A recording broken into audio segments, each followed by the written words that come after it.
Bien, c'est parti. Alors, dans cette vidéo, je vais parler de l'extraction des items set fréquents et des règles d'association à l'aide de la librairie MLXtend pour Python. Voilà.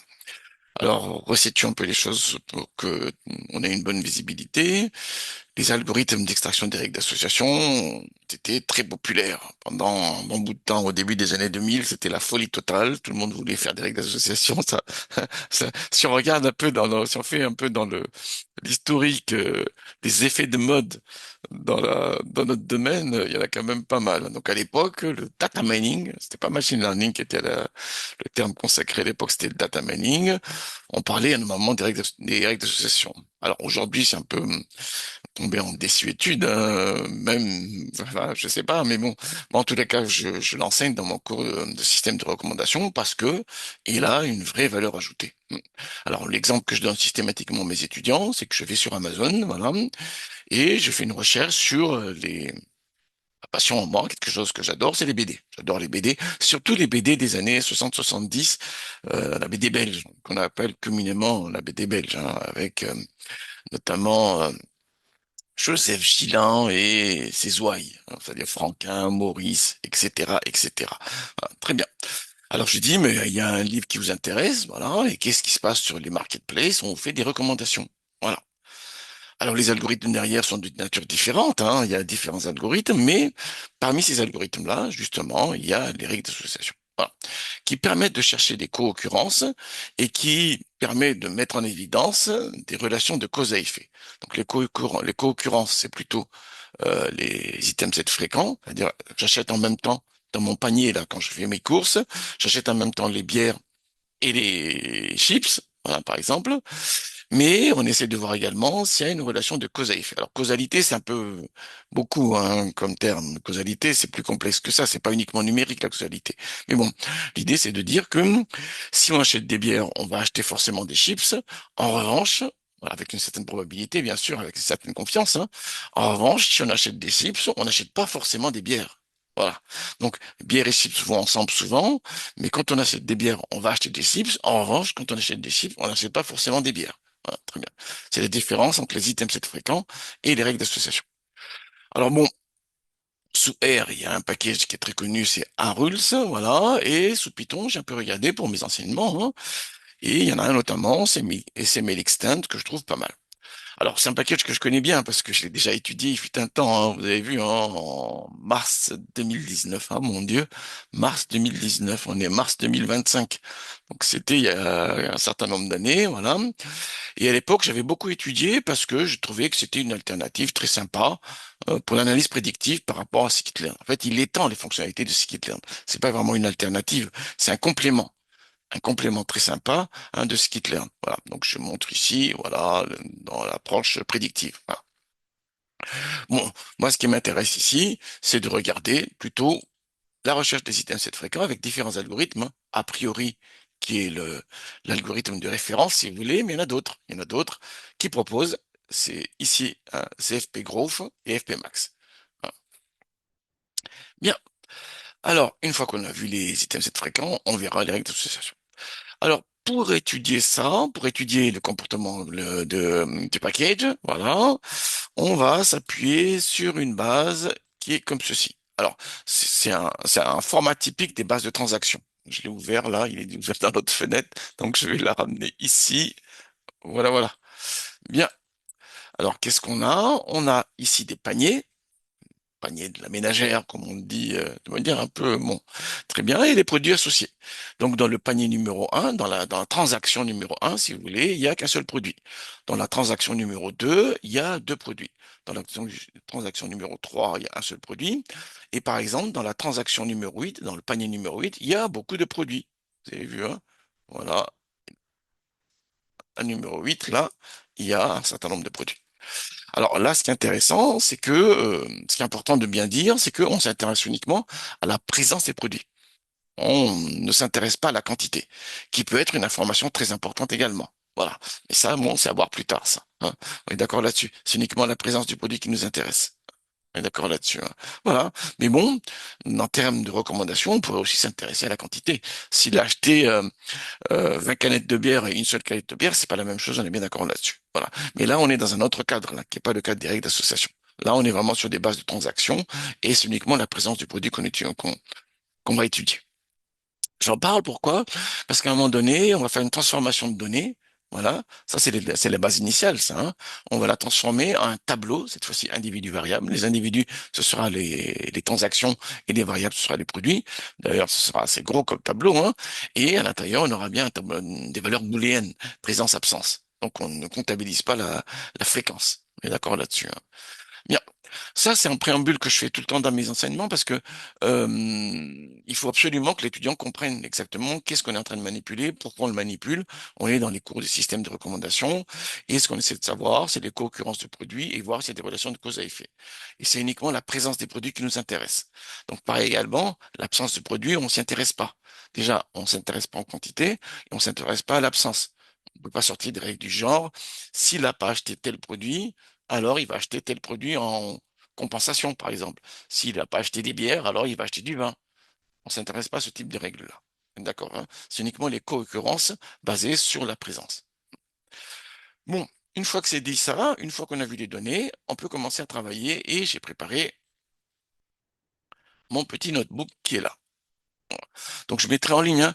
Alors là également, très important, très rapidement, j'ai créé, bon le fichier est là, et je vais créer un fichier YAML, hein, où vous aurez ce qu'il faut pour installer le package, hein, l'ensemble des packages. Vous avez ici, et notamment ce qui nous intéresse, nous, c'est le MLXtend qui est là. Voilà. Mais bon, il y a d'autres packages qui l'accompagnent. Alors là, j'ai rajouté Panda, notamment. Allons-y alors. Bien, j'ai chargé ici, on est bien d'accord, hein. J'ai défini l'environnement, donc que je vais distribuer par la suite, hein, sur ma page de tutoriel, et je vérifie le numéro de version. On a la 0.23.4 et c'est la version actuelle, hein. Et là, voilà, celle du 26 janvier. On est le 3 mars, là. Vous avez vu ici en bas, on est le 3 mars, voilà. Et là, la dernière version, 0.23.4, elle est du 26 janvier. Alors, bien sûr, j'importe les données et on voit qu'il n'y a que deux colonnes, effectivement, et 12 935 lignes. Voilà. Avec deux colonnes, panier et produit. Transaction et produit associés à la transaction. OK. Alors, je compte le nombre de... Voilà. Par exemple, dans le panier numéro 650, il y a 303 produits. Donc, il y a des paniers où il y a énormément de produits et il y a des paniers où il y a un seul produit. C'est ce qu'on voit ici. Donc, 650, je sais pas, le gars, il est allé dans une grande surface, il a raflé tous les produits des rayons. Peut-être, hein, je sais pas. Ou bien il est allé sur le site web, parce que maintenant on commande beaucoup en ligne, et il a cliqué sur tous les produits de manière frénétique. Je sais pas, en tout cas 303 produits, faut la rentrer dans la voiture derrière, hein. Ok, très bien. Alors je l'ai mis en graphique, hein, pour voir, voilà. Ah, donc on voit bien qu'il y en a un, la transaction numéro 650, il y avait énormément de produits différents dedans. Alors les autres, il y en a quand même pas mal, oui, il y en a beaucoup, mais il y en a aussi beaucoup, il y en a très peu. Un seul produit. C'est important d'inspecter tout le temps les données. Vite fait, là, mais ça vous permet de vous donner des idées. Là, ça interpelle, ça. Ça devrait interpeller. Clairement également, il va beaucoup, on va le voir apparaître, hein, ce résultat-là. Alors, pareil également, je regarde la fréquence des produits cette fois-ci. Voilà. Il y a un produit qui revient très souvent, c'est les œufs. Voilà. Ensuite, le white bread, le pain blanc. Voilà.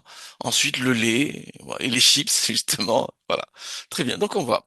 Et puis, il y a des produits qui sont peu achetés, comme le céleri. Je ne sais pas si c'est vraiment céleri, là, hein. Je ne sais pas si c'est un faux ami ou pas céleri ici. Bon, je vais l'anglais, moi, hein. Voilà. Des produits peu achetés ici. Alors, pareil, également, j'affiche les produits les plus populaires et on le voit ici, hein. Voilà. On a les œufs, ainsi de suite, ainsi de suite. Bon, ok. Alors, on va chercher les items 7 fréquents. Donc je reviens ici, hein, on est bien dans ce cadre-là. Et donc rechercher les co-occurrences. Pour chercher les co-occurrences, on va s'appuyer sur un algorithme de référence. C'est l'algorithme a priori, qui est l'algorithme de référence, hein, le plus connu. bien, donc on va y aller ici. Pour pouvoir l'appliquer, il faut transformer les données. Vous avez vu, on avait des données transactions à la base, hein. On avait des données qui étaient comme ceci à la base, hein. J'ouvre rapidement, j'aurais pas dû le fermer. Les données étaient avec ce format-là à la base, ça ne lui convient pas.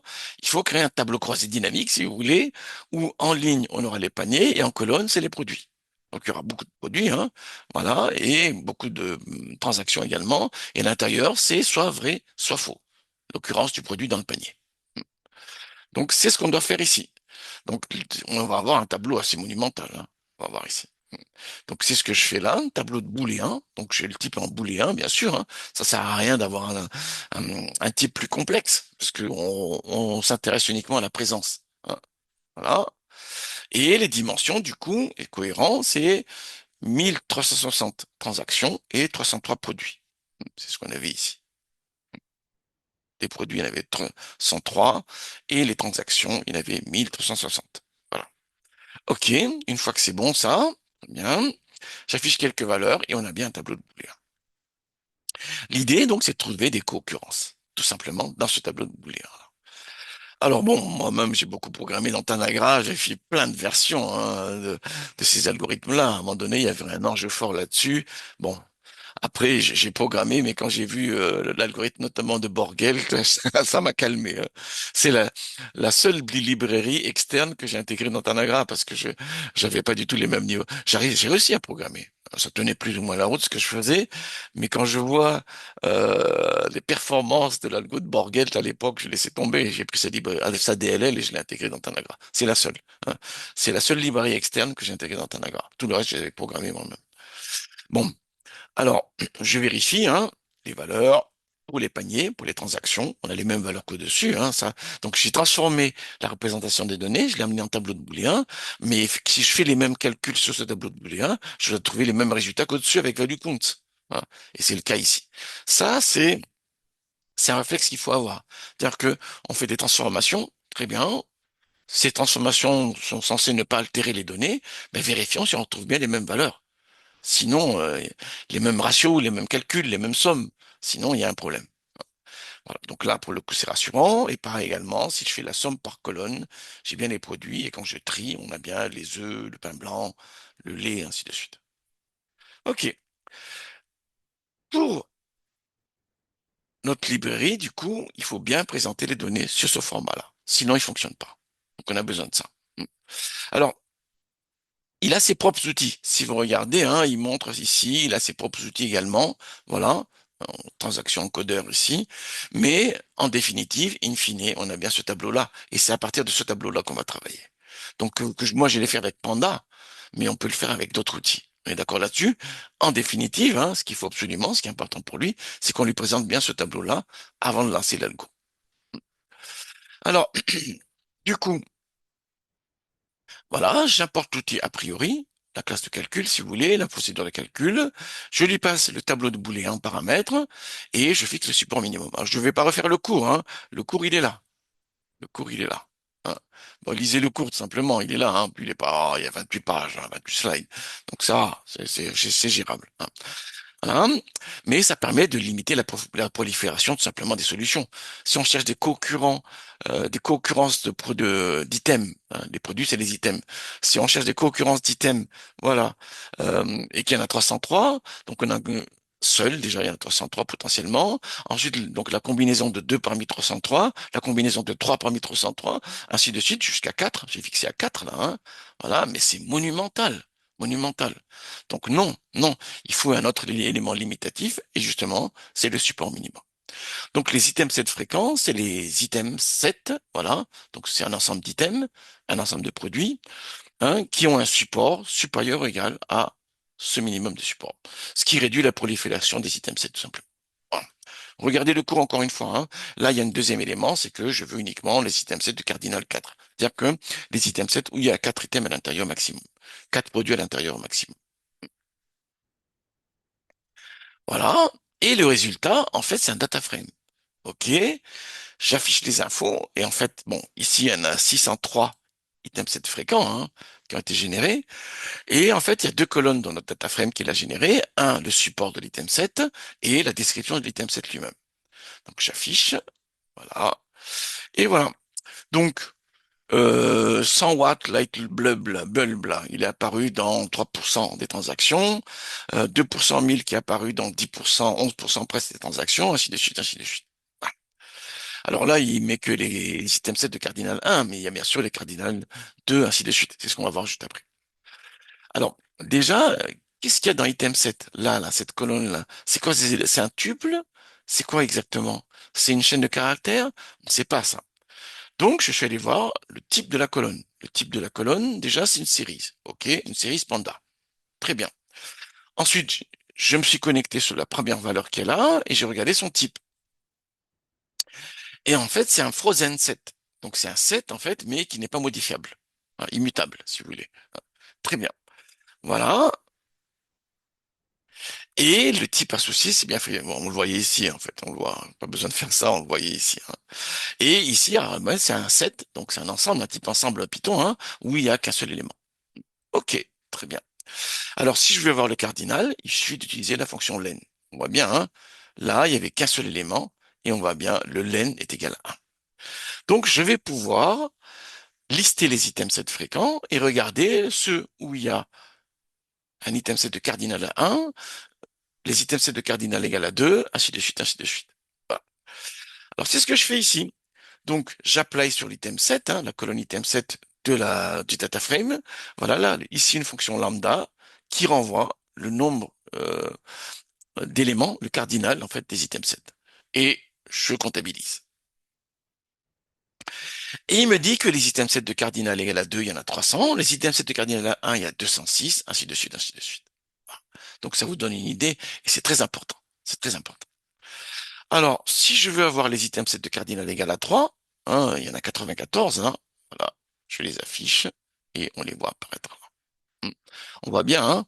Donc là, il y a un produit, deux produits, trois produits. Un produit, voilà. Donc voilà la manière de les faire afficher. Donc ça permet d'avoir ce récap des fréquences là. Et ensuite, pour filtrer, j'utilise une fonction lambda euh, que je passe à apply.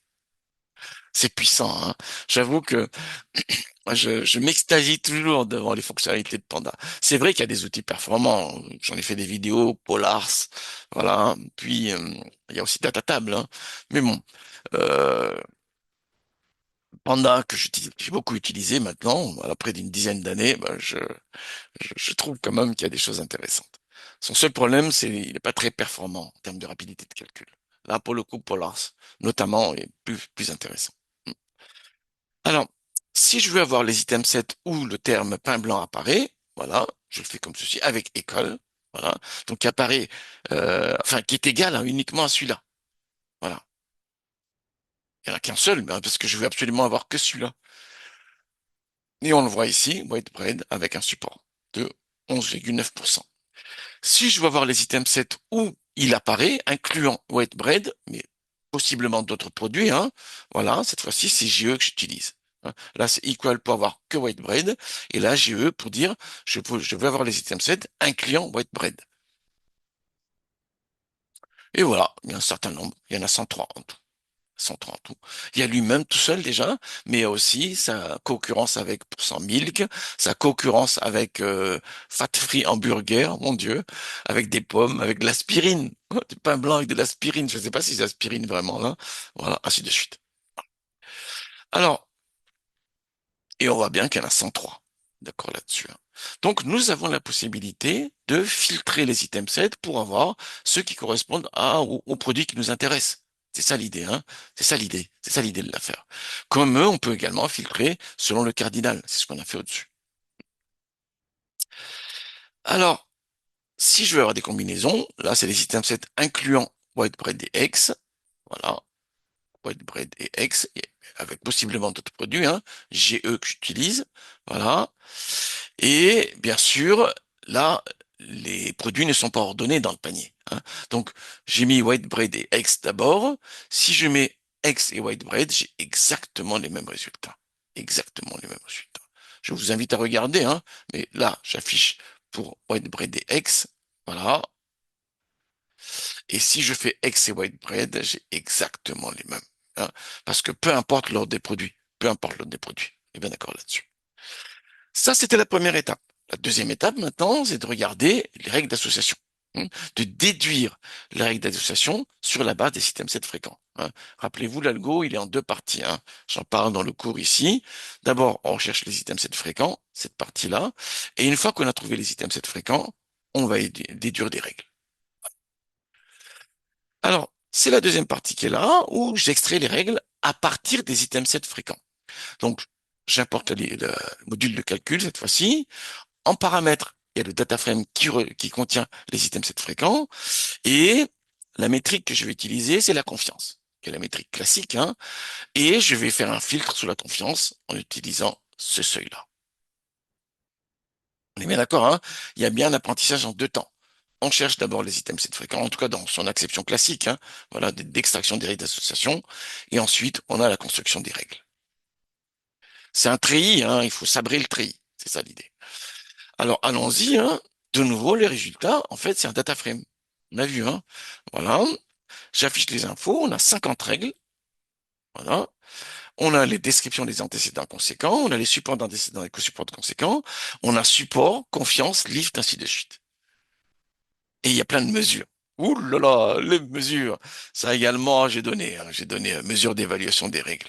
On est bien d'accord là-dessus, Si on regarde rapidement, là, il y a tout un tas de personnes qui sont énervées là-dessus, y compris moi d'ailleurs. Voilà, c'est des fadaises. Voilà. L'idée de qu'est-ce que c'est qu'une règle pertinente ou intéressante, essayer de machin, mais non. En réalité, il y a le plus simple, en réalité, c'est le lift, au-delà de support et confiance qui permettent d'interpréter les règles et de mettre en avant les règles intéressantes, il y a un critère supplémentaire que je conseille, c'est le lift. Après, le reste, c'est du bavardage. Voilà. Dont moi-même, j'ai contribué, mais bon, écoutez, j'étais jeune encore. Voilà, voilà. Mais bon, ok. Alors, nous, ça nous intéresse pas, toutes ces mesures-là. Du coup, ben voilà, je vais uniquement récupérer la description de l'antécédent, du conséquent, support, confiance et lift. Donc, j'affiche les premières règles et on a bien ces éléments-là. Alors, parmi les critères, j'avais dit, support confiance, qui sont utilisés pour l'extraction des règles, mais aussi pour l'interprétation des règles, il y a un autre critère qui est intéressant, c'est le lift, qui permet de voir le surcroît de chance d'avoir le conséquent quand quand l'antécédé est présent. On va voir ça tout de suite. Alors, si j'affiche les règles par lift décroissant, voilà. Donc, les règles les plus intéressantes, voilà, c'est celle-là. Quand il y a 2% milk, potato chips et white bread, alors on va avoir tout sparse. Je ne sais pas ce que c'est que tout ça. Voilà. Et on a un lift de 9,5. Ça veut dire que euh, quand cet antécédent-là, quand cette combinaison de trois produits est présente dans le panier, il y a 9 fois plus de chances de voir ce produit-là apparaître dans le panier. Hmm. Quand elle est tout seul, il y a une certaine probabilité d'apparaître, et cette probabilité d'apparaître là est multipliée par 9 quand on a ces trois produits-là qui apparaissent dans le panier. C'est ça l'idée. C'est en ce sens-là qu'il y a une forme de causalité. Encore une fois, entre guillemets, on est bien d'accord là-dessus. Je montre bien les guillemets, on est d'accord là-dessus. Parce que causalité, c'est pas uniquement numérique. Ça va au-delà du numérique, la causalité. Bien. Alors, si je veux également filtrer les règles, voilà, selon soit l'antécédent, soit le conséquent, si je veux les règles qui mènent à X, par exemple, voilà, de nouveau, je filtre sur les conséquences cette fois-ci. Voilà, règle log, ainsi de suite. Voilà, voilà les règles qui mènent à X. hein. Et si je veux extraire les règles qui mènent à X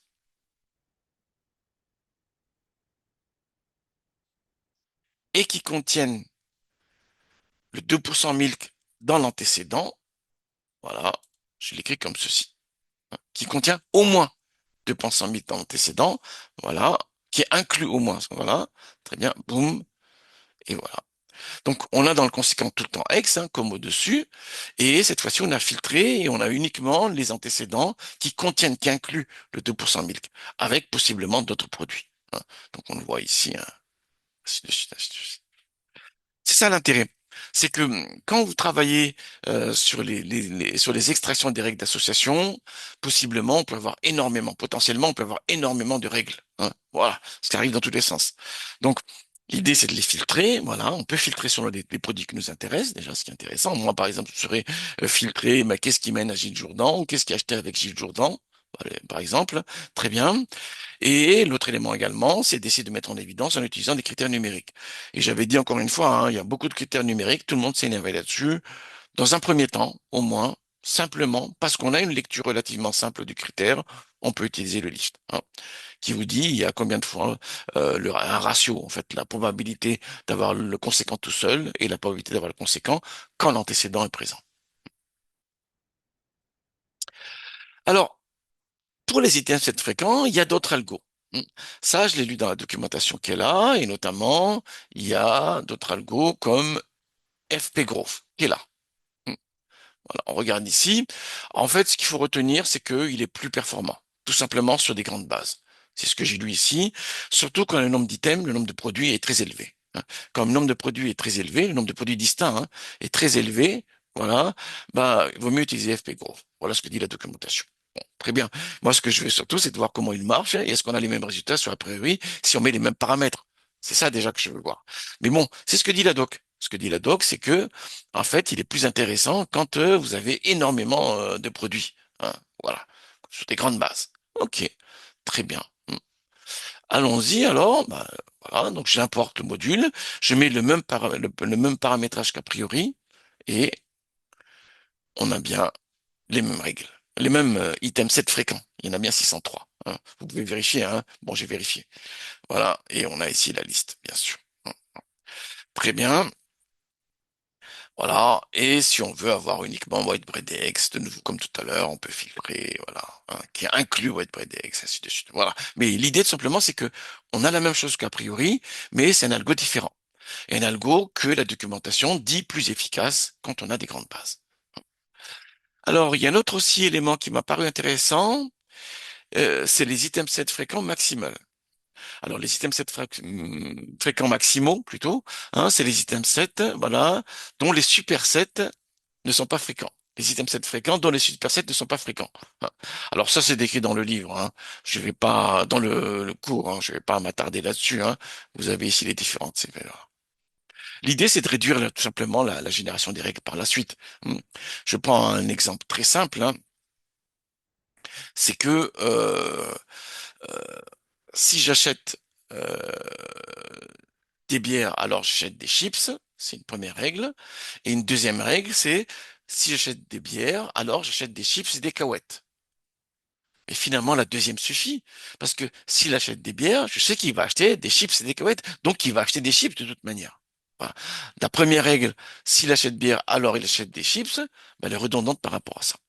Donc, l'idée, les items 7 maximales, tout simplement, les items 7 maximaux, voilà, maximal et free item 7 ici, tout simplement, c'est de dire, on va s'intéresser qu'à une certaine catégorie d'items 7 fréquents pour que on ait moins de règles à la sortie. C'est ça l'idée. C'est ça l'idée. Très bien. Bah, regardons, hein. Donc, normalement, avec a priori standard et FP gros standard, on a 603 items 7 fréquents. Si je lance les items 7 maximaux ici avec le même paramétrage, on devrait en avoir moins.